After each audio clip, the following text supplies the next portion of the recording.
kabar? Baik. Apa kabar, semangat? Masih. Oke, semangat pagi. Pagi. Luar biasa. Laksanakan siap. Mari kita tepuk tangan.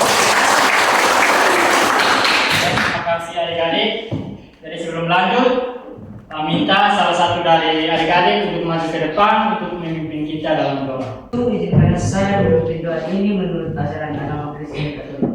Marilah kita semua berdoa dalam nama Bapa, dan Roh Kudus. Amin. Tuhan, terima kasih atas perlindungan-Mu dari rumah hingga kami tiba di sekolah ini dengan selamat. Tuhan, sekarang kami akan melakukan pelajaran kami. Jadi kiranya Engkau menuntun dan melindungi kami supaya apa yang diajarkan oleh Pak Guru bisa kami simpan di otak kami baik-baik. Ini saja Tuhan, doa dan permohonan yang kami sampaikan dari perantara Yesus Kristus Tuhan kami. Amin. Dalam nama Bapa dan Putra dan Roh Kudus. Amin. Terima kasih, Ri. Silakan duduk. Selanjutnya Pak akan memberi hadiran. Oke, jadi semuanya hadir. Sekali lagi selamat pagi untuk kita semua. Selamat pagi. Oke, pada kesempatan ini kita akan melanjutkan materi kita pada hari ini, yakni tentang teks drama.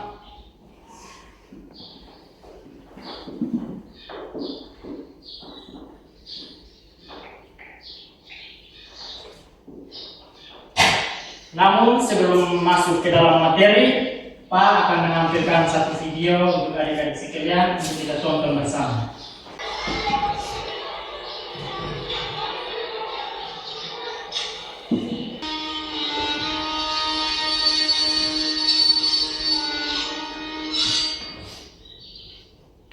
Oke, sudah. Jadi adik-adik, setelah menonton video tadi, kira-kira apa pesan moral yang adik-adik petik dari video ini? Pak, jangan mengambil sesuatu yang bukan milik kita kecuali dibeli oleh orang tersebut. Oke, mari kita beri aplaus.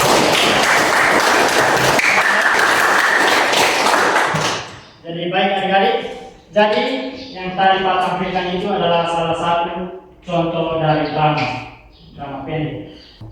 Oke, mari kita lanjut ke pembahasan materi kita pada hari ini adalah tentang teks drama. Namun sebelum itu, Pak mau tanya kepada adik-adik, siapa yang tahu apa itu teks drama? Teks drama adalah karya sastra yang berbentuk dialog. Karya sastra yang berbentuk dialog. Mari kita beri aplaus kepada Pak.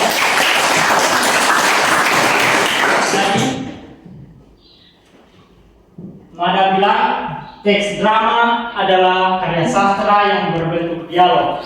Jadi adik-adik, teks drama adalah karya sastra yang menggambarkan kehidupan manusia melalui perilaku atau acting dan dialog yang dipentaskan di atas panggung. Jadi kata inti dari teks drama adalah perilaku atau acting dan dialog. Kata drama sendiri berasal dari bahasa Yunani, yakni dram, yang berarti berbuat, bertindak, ataupun melakukan. Jadi tujuan dari teks drama ini adalah dipertunjukkan oleh para aktor atau aktris di depan para audiens atau para penonton. Baik, silakan kembali kelompok.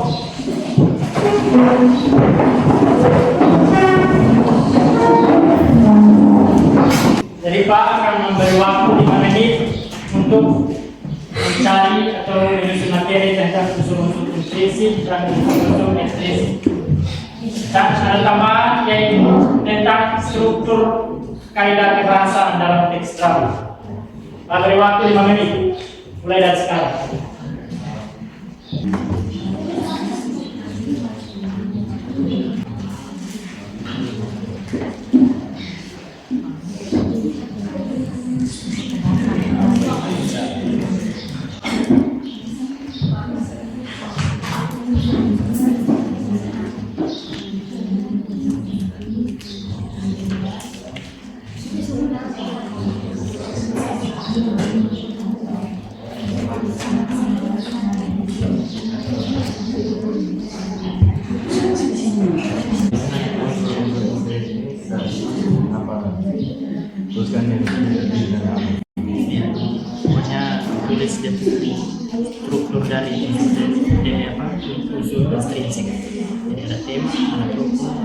Jadi definisikan.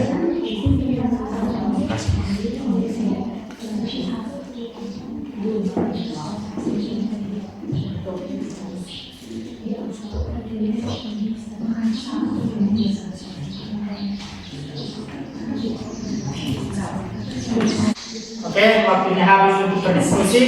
Jadi sekarang kita masuk dalam pembahasan materi tentang unsur drama. Jadi mulai dari kelompok 2.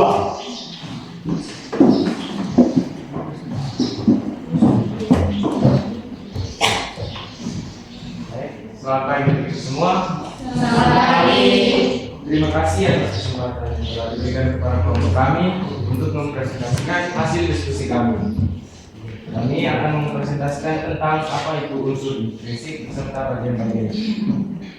Untuk unsur intrinsik adalah elemen-elemen pembangun karya sastra seperti cerpen, novel, atau drama yang berasal dari dalam karya itu sendiri. Untuk unsur intrinsik terdiri dari beberapa bagian, yaitu yang pertama tema. Tema adalah gagasan atau ide pokok dari sebuah cerita. Yang kedua adalah tokoh dan penokohan.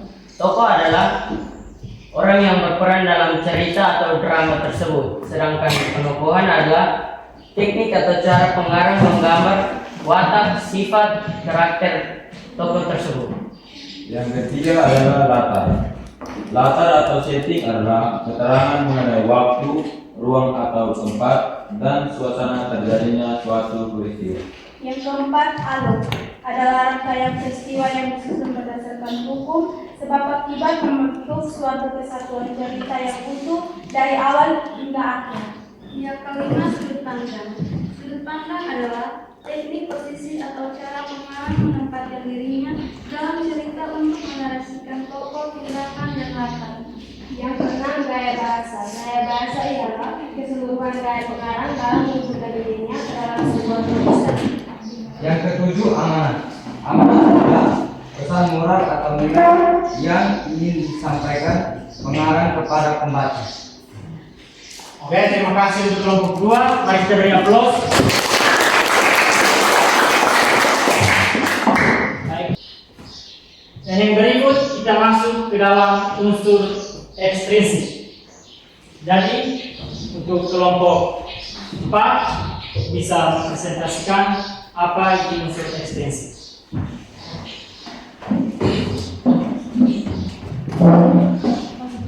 Baik, terima kasih atas kesempatan yang diberikan kepada kelompok kami untuk mempresentasikan tentang ekstrinsik. Apa itu unsur ekstrinsik? Unsur ekstrinsik adalah faktor luar yang mempengaruhi pencapaian karya sastra, namun tidak secara langsung terlihat dalam struktur cerita. Unsur ekstrinsik dibagi menjadi dalam beberapa bagian. Yang pertama, latar belakang penulis. Latar belakang penulis meliputi riwayat hidup, psikologi, pendidikan, dan gaya hidup pengarang yang mempengaruhi isi cerita. Yang kedua, latar belakang masyarakat yang meliputi kondisi sosial, ekonomi, politik, atau budaya tempat penulis yang berada yang mempengaruhi isi cerita. Yang ketiga, nilai-nilai dalam cerita. Nilai yang berlaku dalam masyarakat yang disisipkan penulis seperti nilai moral, agama, adat istiadat, dan budaya. Baik, terima kasih. Mari kita beri aplaus untuk kelompok 4. Jadi dalam unsur ekstrinsik ada berapa? Ada 3. Oke, kita lanjut ke kaidah kebahasaan dalam teks drama. Secara keseluruhan, struktur kebahasaan itu mencakup 4 bagian. Yang pertama adalah menggunakan kalimat langsung atau percakapan langsung antar tokoh. Itu dinamakan analitik. Sedangkan kalau tokoh yang lain itu dinamakan dramatik. Yang kedua, menggunakan kata ganti orang seperti aku, kamu, dia, mereka, dan lain-lain. Bukan menggunakan kata ganti hewan. Sebelum itu kita break sejenak, kita ice breaking.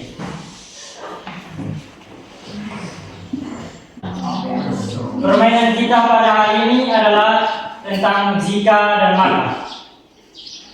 Oke, mulai dari kelompok 1.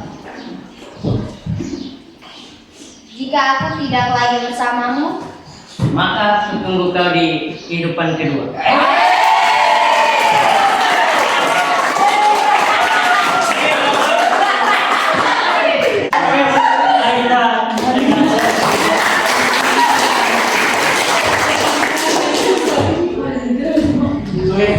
Mau tambah? Oke, sudah. Mari kita lanjut ke dalam seri. Jadi yang berikut itu adalah tentang jenis-jenis drama. Jadi ada beberapa jenis drama, yakni yang pertama adalah tragedi.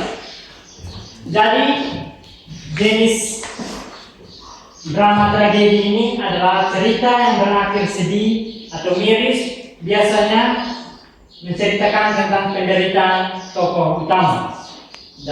Jadi penulis sudah merangkum sebuah cerita, yakni cerita tragedi itu yang menceritakan seorang tokoh mulai dari awal sampai akhir.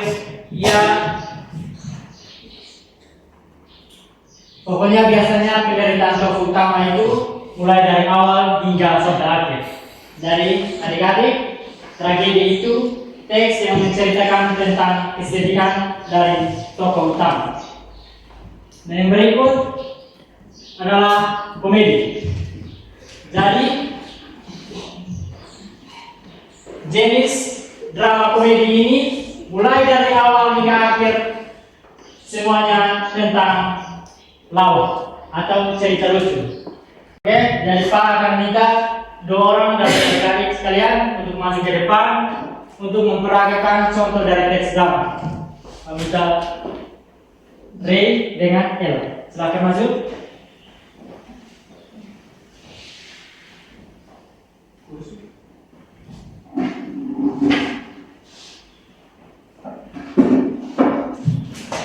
Jadi latarnya adalah di ruang tamu rumah sederhana di waktu sore hari. Jadi si Budi ini duduk lelah sambil menghela nafas. Rasanya sangat menyenangkan sekali. Dan Siti membawa segelas es teh. Minuman dulu mas, pasti capek sehari bekerja. Terima kasih, kamu yang sangat perhatian. Oke, mari.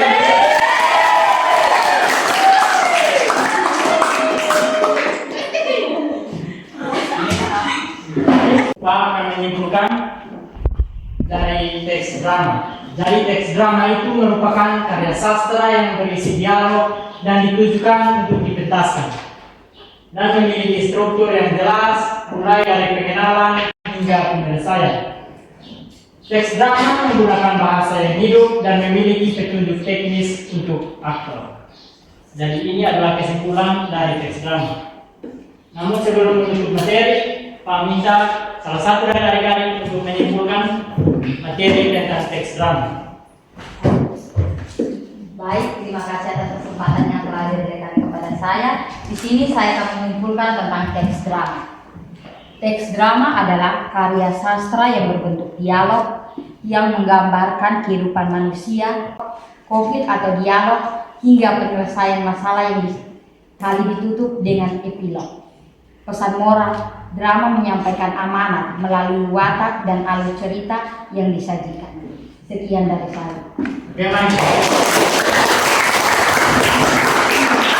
Tadi itu adalah kesimpulan tentang teks drama.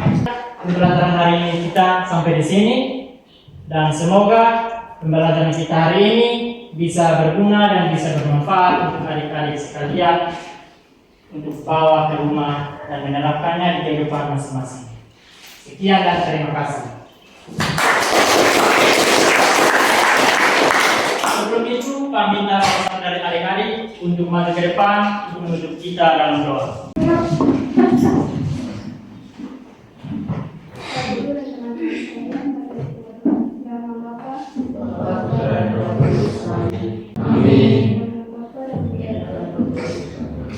Oke, selamat siang kita semua. Selamat siang. Terima kasih.